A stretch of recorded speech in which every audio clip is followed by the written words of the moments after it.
Three hitmen entered Bumpy Johnson's barbershop with guns drawn. Only the barber walked out breathing. Willie Thompson's hands were steady like a doctor as he moved the straight razor across Bumpy Johnson's throat. He had been cutting hair in Harlem for 40 years. He had been keeping secrets for 40 years. But today, Willie had one secret that could get Bumpy Johnson killed. Three men had just walked through the door. Three men Willie had never seen before. Three men wearing long coats in spring weather. And Willie knew, the way every man in Harlem knew, what those coats were hiding. The first gunman locked the front door. The second pulled the blinds. The third stood right behind Bumpy's chair, his hand inside his coat, fingers closed around something cold and deadly. Bumpy sat there, eyes closed, hot towel on his face with no way to protect himself. The man behind him pulled his pistol, pressed it to the back of Bumpy's head and cocked the hammer. "Don't move, Willie," the gunman whispered. "Just keep cutting, this isn't about you." The room was silent. 3 against 1. Bumpy was unarmed, outnumbered, trapped. And then Bumpy spoke. 3 words. Calm as Sunday morning.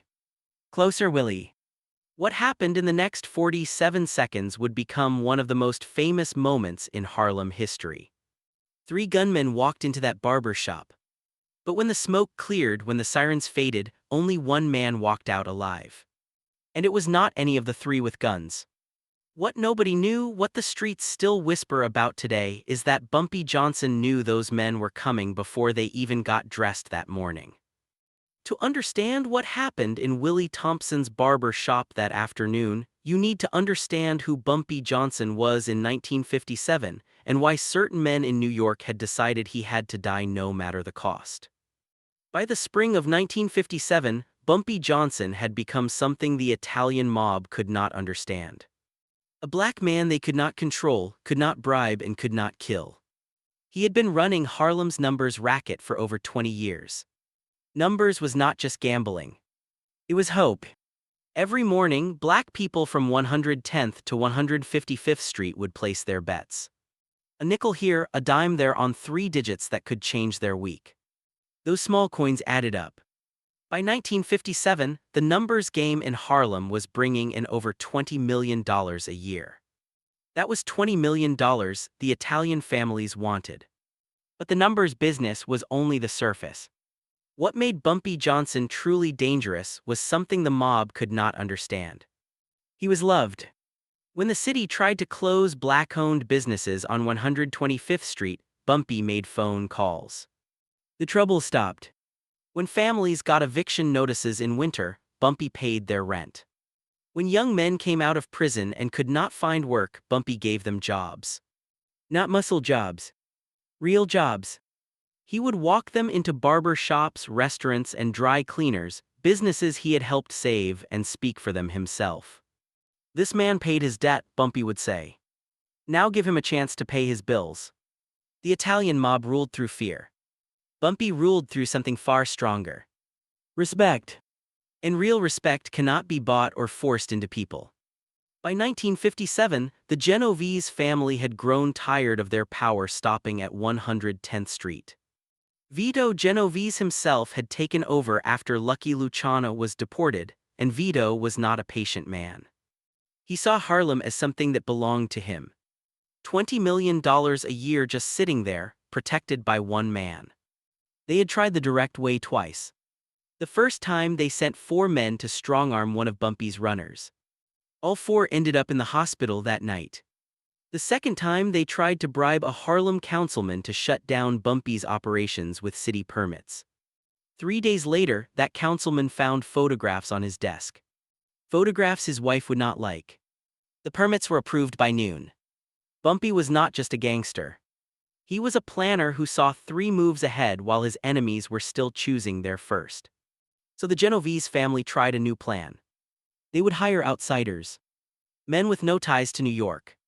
Men Bumpy's network would not recognize. They found 3 brothers from Philadelphia. Sal Marco and Dominic Carbone. Small-time tough guys trying to make a name. The kind of men who would do anything for money.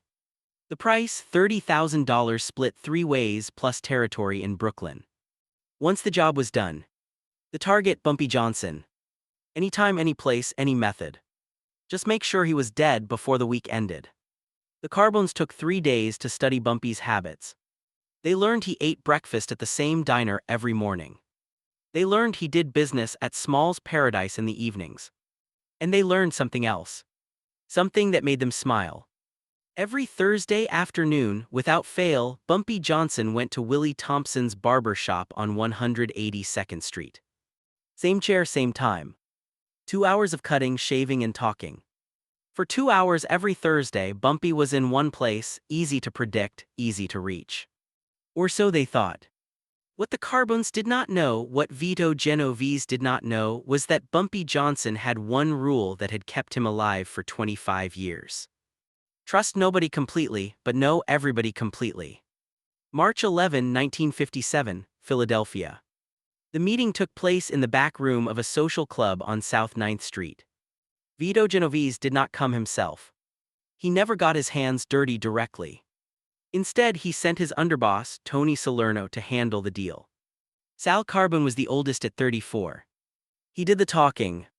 3 men, 3 days, 1 target, Salerno explained, placing a photograph of Bumpy on the table. This is Ellsworth Johnson, they call him Bumpy. Why Bumpy? Marco asked. He has a bump on the back of his head, childhood thing, don't let the name fool you. This man is the most dangerous person north of 96th Street. He has eyes everywhere. Cops, politicians, street cleaners, everyone in Harlem owes him something.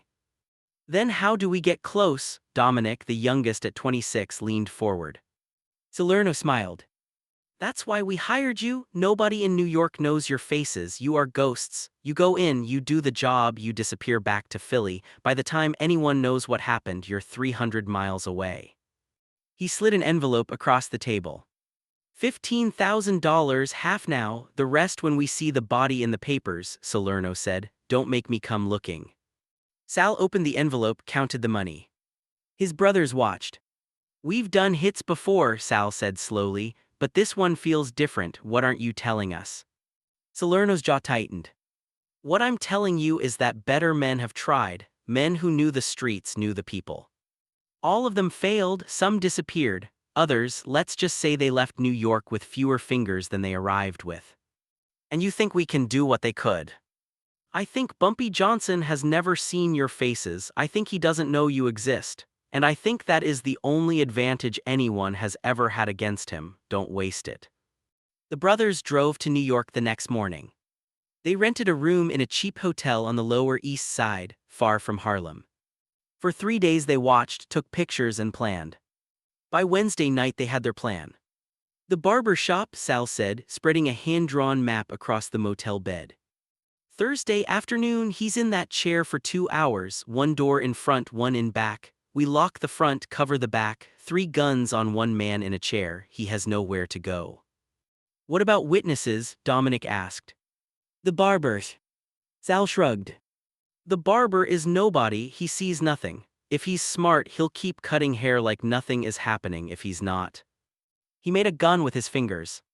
Then there's 1 less witness. Marco checked the chamber of his .45. I've never killed a famous man before. By Thursday night he won't be famous anymore, Sal replied. He'll just be dead. What none of them knew, what they could not possibly have known, was that by Wednesday night Bumpy Johnson had already received 3 separate warnings about them. The cab driver who picked them up from Penn Station. The hotel clerk who gave them their room. The newspaper seller on the corner of 132nd Street who saw them watching the barber shop. Bumpy knew. He had known since Monday. Bumpy Johnson did not survive 25 years in Harlem by fighting every threat that came his way. He survived by knowing something most men never learn. The most dangerous weapon is not a gun. It is information. While the Carbones were drawing their map, Bumpy was in his office above Small's Paradise listening to Jerome Patterson, the cab driver who had driven the brothers from Penn Station. 3 white guys, Italian accents, Jerome said. Talked about Philly the whole ride, asked about the neighborhood, asked about barber shops. Bumpy nodded slowly. Barber shops. Yes, sir, one of them had a photograph, tried to hide it but I saw it in the mirror. Let me guess, my photograph. Jerome just nodded. Bumpy handed him $50. You never drove those men, you were off duty, understand? After Jerome left, Bumpy sat in silence for almost an hour. He could have had those 3 men killed that night. One phone call, 3 bodies in the East River by morning. The Genovese family would never even know what happened to their hired guns. But Bumpy understood something deeper. If he killed these 3 quietly, Genovese would just send 3 more, then 3 more after that. The only way to end it was to send a message so clear and so strong that no one would ever try again. The next morning, Bumpy went to Willie Thompson's barber shop. Not for a cut, just to talk. Willie had been cutting hair in Harlem since 1917. He had seen everything. He had survived everything. More important, he had served in World War I. 364th Infantry Regiment, the Buffalo Soldiers. Willie Thompson was 62 years old, but his hands were still strong and his instincts were sharper than any of his razors. There's going to be trouble tomorrow, Bumpy said quietly, sitting in his usual chair. 3 men, they're coming for me. Willie did not stop sweeping. Police trouble or street trouble? Street Italian money, Philadelphia men. And what do you need from me? Bumpy looked at him in the mirror. I need you to trust me, Willie. When they walk in, you keep cutting, you stay calm. When I say closer, you drop to the floor, understand? Willie paused, looked at Bumpy's reflection. Mr. Johnson, I've cut your hair for 15 years, never once did you give me a reason to doubt you, and tomorrow won't be the first time. That night Bumpy prepared. He placed 2 of his men across the street, not to fight but to watch and remember. He placed another man in the apartment above the shop. And beneath the barber's chair, held in place by 2 strips of electrical tape, Bumpy placed a small .32 caliber revolver. The trap was set. Bumpy Johnson was not walking into an ambush. He was building one. Thursday morning, Bumpy ate breakfast at his usual diner. He made his usual rounds. He arrived at Willie's barbershop at 2:30 p.m. exactly, as he had every Thursday for 15 years. Willie put the cape over his shoulders, spread warm shaving cream on his face, and began the slow, careful work of running the straight razor along Bumpy's jaw. At 2:42 p.m. the front door opened. 3 men walked in long coats, cold eyes. The first one locked the door behind them. March 14, 1957, 2:47 p.m. The barbershop went silent. 2 other customers, a school teacher and a postal worker, sat frozen in the waiting chairs. Sal Carbone stood by the door. Marco moved to cover the back exit. Dominic, the youngest and most eager, walked straight behind Bumpy's chair. Willie's razor paused against Bumpy's cheek. His eyes met Bumpy's in the mirror. Bumpy gave a tiny nod. Keep cutting. Dominic reached into his coat, drew his .45, pressed the barrel to the back of Bumpy's head. Don't move, Willie, he whispered. Just keep cutting, this isn't about you. The room was silent except for the ticking of the wall clock. The school teacher was shaking. The postal worker had closed his eyes. Sal stepped forward. Mr. Johnson, you know why we're here. Bumpy's eyes stayed closed. The hot towel still covered half his face. I've been waiting for you since Monday. Sal's confidence wavered. What? The cab from Penn Station, the hotel on Delancey, the newspaper stand on the corner. Bumpy's voice was quiet, calm as still water. You think you can move through my neighborhood without me knowing? Dominic pressed the gun harder. Doesn't matter what you know, you're still going to die. Bumpy opened his eyes, looked at Dominic in the mirror. Son, I've had guns pointed at me by better men than you. They're all in the ground now. You want to join them, pull that trigger. For a long moment, nobody moved. Then Bumpy spoke again. 3 words. Calm as Sunday morning. Closer, Willie. Willie dropped to the floor like a stone. The towel fell from Bumpy's face. In one motion, faster than any of the Carbones could follow, Bumpy's hand went under the chair, tore the .32 free from the tape, and fired. The first shot hit Dominic in the chest. He stumbled backward, gun falling to the floor. Marco raised his weapon. Bumpy was already turning in the chair, firing again. The bullet took Marco in the shoulder and sent him crashing through the back door into the alley. Sal, frozen by the door, finally drew his gun. But before he could aim, the front window exploded inward. Bumpy's men across the street. 2 shotguns. The message was clear. Sal dropped his weapon and raised his hands. The whole thing had taken 47 seconds. Bumpy stood slowly, removed the barber cape and walked calmly toward Sal, who was shaking so hard he could barely stand. "I want you to understand something," Bumpy said, voice barely above a whisper. "I could have killed you Monday. I could have killed you Tuesday. I let you live long enough to walk through that door so you could see this moment." He leaned closer, close enough that Sal could smell the shaving cream. "Go back to Philadelphia. Go back to Vito Genovese. Tell him what happened here today. Tell him I knew his plan before his men left the train station. Tell him I let them come to me. Tell him I was never the one who was trapped." Bumpy paused, looked straight into Sal's terrified eyes. "You tell him I said Harlem bleeds for no one." Sal was crying now, real tears running down his face. "And Sal," Bumpy's voice dropped even lower, "if anyone from the Genovese family sets foot in my neighborhood again, I won't give a warning. I won't send a message. I'll just send bodies. Do we understand each other?" Sal nodded. He could not speak. "Then walk. Don't run. Walking shows respect. Running shows guilt. And right now, the only thing keeping you alive is my respect for the rules." Sal walked out the front door, legs barely holding him up. Dominic Carbone died on the barber's shop floor. Marco Carbone bled to death in the alley before the ambulance arrived. Sal Carbone took a train back to Philadelphia that night and never returned to New York. Willie Thompson swept up the broken glass, cleaned his chair, and opened for business the next morning. Word spread through the underworld like wildfire. By nightfall, every criminal from Baltimore to Boston had heard the story. 3 gunmen walked into Bumpy Johnson's barber shop. Only the barber walked out alive, and he swept up the mess like it was just another day. The Genovese family held an emergency meeting the following week. Vito himself was silent for most of it. When he finally spoke, his voice was tired. "This man knew. He knew before our people left Philadelphia. He knew when they arrived. He knew every step they took, and he let them walk into that barber shop anyway." He shook his head. "What are we supposed to do with a man like that?" Tony Salerno had no answer. "We leave Harlem alone," Vito finally said. "There's money everywhere in this city. We focus on the Bronx, Queens, the waterfront. But Harlem belongs to Bumpy Johnson. It always did." It was the second time in 10 years that the Italian mob had backed down from a territory fight without gaining a single thing from the other side. As for Sal Carbone, he returned to Philadelphia a broken man. He quit the life completely, opened a hardware store in South Jersey, and lived quietly for another 30 years. The story goes that whenever someone said Bumpy Johnson's name, Sal would leave the room without a word.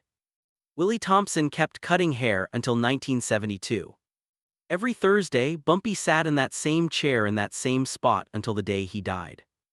And above Willie's mirror, in small letters most customers never noticed, were 5 words Bumpy had told him to put there after that day. "Harlem bleeds for no one." The story of the barber shop is not just about violence. It is about vision. Bumpy Johnson understood something most men never learn in their whole lives. True power is not about what you can do to your enemies. It is about what your enemies believe you can do. It is about being 3 moves ahead. It is about turning their ambush into your message. 3 gunmen walked into that barber shop thinking they had the advantage. They had the numbers. They had the guns. They had the surprise. But Bumpy had something they could not see coming. He had let them come. If this story got you excited, hit that subscribe button. We're dropping these Bumpy Johnson stories every week. And trust me, they only get wilder. Drop a like if you understand why the barber was the only one who walked out. And let me know in the comments, would you have let Sal live to carry the message? Next time, we're telling the story of how Bumpy Johnson walked unarmed into a room with Lucky Luciano and walked out with control of Harlem. You don't want to miss that. Remember, in Harlem, respect isn't given. It's earned.